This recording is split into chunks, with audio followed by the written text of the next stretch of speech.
Ok, señores, tenemos aquí un Toyota Camry con problemas en la bobina.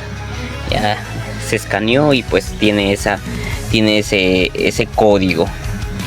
Lo que hemos encontrado, mire aquí, tenemos estas terminales así sueltas, pero ¿por qué? Mire, los conectores de plástico están sumamente rotos y son los tres.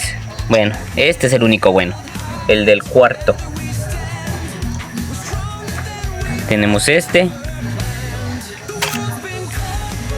igual ya no tiene el plástico recubrible ahí adentro como lo tiene este conector, y este pues lo hemos cortado porque se lo hemos dado al cliente para que lo consiguiera. Esperemos sí, para poderle hacer todo ese cambio de conectores y que quede al 100.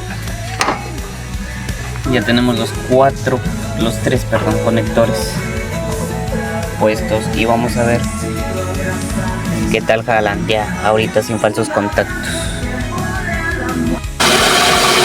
Y como ve, lo tenemos ya no está errática, ya está jalando parejo. Ahorita está un poco acelerada porque está fría, pero ahí está.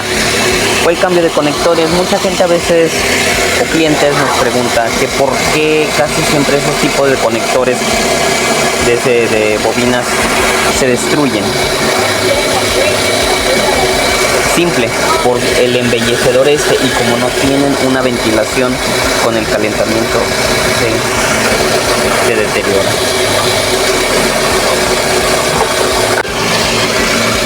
Y pues por eso, como pues ya, claro, estamos en 2025, el año del auto es 2019 y ya también 16 años, casi 17, pues ya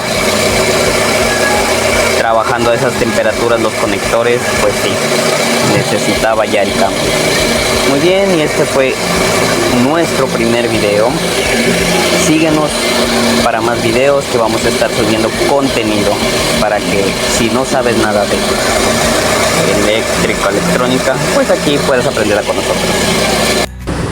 Gracias a Dios se pudo resolver ese detalle, pues eran más que nada los conectores. Como vieron, pues estaban deshechos los conectores originales, ya más que nada por el tiempo y por el calor que ejerce ahí en esa parte del motor.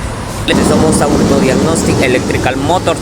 Su comentario, su buen like, espero puedan apoyarme para seguir subiendo más contenido y poder crecer, pero los puede ayudar más adelante. Todos los comentarios son bienvenidos, tanto para crecer más y poder ayudar a otros. Muchas gracias y saludos.